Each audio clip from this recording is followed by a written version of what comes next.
Há mais de 600 anos antes da Era Comum, declarou Yeshayahu Hanavi, Isaías, o profeta, conforme está escrito em seu livro, no capítulo 35, a partir do versículo 4, que diz o seguinte: digam aos temerosos de coração, sejam fortes e não temam, eis que o Deus de vocês trará a vingança, a retribuição, ele vos salvará. Então se abrirão os olhos dos cegos. E assim, a partir daí, foram séculos de esperança até que na plenitude dos tempos se manifestasse aquele a quem se cumpriria esta profecia.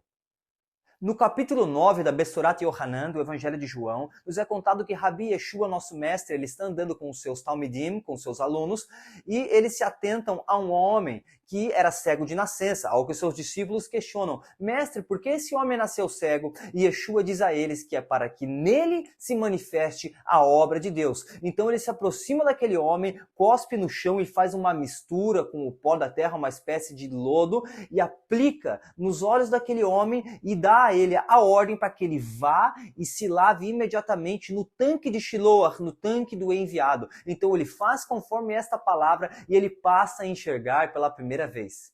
E é interessante o fato de que no mundo antigo havia uma tradição supersticiosa de que a saliva tinha propriedades curativas, especialmente se fosse a saliva de pessoas ilustres. Podemos citar alguns escritores dos tempos antigos, como Celsus, médico enciclopedista de Roma, Cláudio Galenos, médico e filósofo de Pérgamo, que mencionam as propriedades medicinais da saliva, assim como Plínio, historiador e oficial romano, escreve sobre isso em sua obra Histórias Naturais, e inclusive Caio Cornélio Tácito, que é considerado um dos maiores historiadores do seu tempo, relata que o imperador Vespasiano realizou milagres em Alexandria, como por exemplo, que teria sido instruído por uma divindade a cuspir nos olhos de um cego para curá-lo. Para que possamos compreender melhor o motivo pelo qual Yeshua usou sua saliva neste milagre, vamos voltar um pouquinho no contexto anterior a este relato, ali no capítulo 8, a partir do Passuque 31, que nós vamos nos deparar com uma mahloket, uma discussão de Yeshua com algum de seus irmãos judeus que haviam crido nele. Então ele diz para eles: se vocês permanecerem na minha palavra, serão meus discípulos e conhecerão a verdade e a verdade os libertará. Mas, infelizmente, alguns deles se ofenderam porque julgavam que já eram livres e então questionaram Yeshua dizendo: somos descendentes de Abraão e nunca fomos escravos de ninguém. Como que você pode dizer que ainda seremos livres? Yeshua responde: Be'emet omer lachem, em verdade digo a vocês, todo aquele que vive pecando é escravo do pecado. Portanto, se o Filho os libertar, vocês de fato serão livres. Eu sei que vocês são descendentes de Abraão, todavia estão tentando me matar. Porque em vocês não há lugar para a minha palavra. Eu estou dizendo o que vi na presença do Pai, e vocês fazem o que ouviram do Pai de vocês. Ao que eles replicam: Abraão é nosso pai. E Yeshua diz a eles: se vocês fossem filhos de Abraão, fariam as obras que Abraão fez. E eles contestam: nós não somos filhos ilegítimos.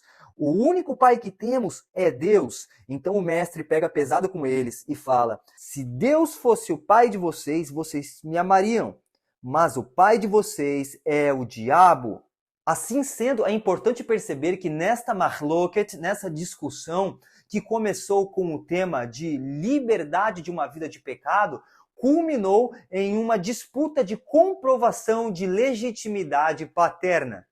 Por um lado, nós temos Yeshua dizendo que ele, como filho de Deus, recebeu a autoridade do Pai para libertar. E por outro lado, nós temos aqueles que estão se dizendo que são filhos de Abraão, que Abraão é pai deles, e logo depois, como nós vimos, eles dizem o seguinte, quando estão já um tanto furiosos: nós não somos filhos ilegítimos. Nosso pai é Abraão, nosso único pai é Deus, e então acaba tudo fazendo muito sentido quando nós nos atentamos que não somente na tradição do mundo greco-romano tinha essa cultura da saliva que curava, mas dentro da própria tradição judaica. Nós vamos ver ali no Talmud Bavli, no Tratado de Bava Batra 126b, que está escrito o seguinte: certa vez uma pessoa se aproximou do Rabi Hanina e disse-lhe: tenho certeza de que este homem é o primogênito, porque quando as pessoas vinham ao seu pai, quando estavam enfermas, ele costumava dizer: vá com o meu filho, Shitar, que é o primogênito e sua saliva cura, pois havia uma tradição de que a saliva do filho primogênito de um pai curava.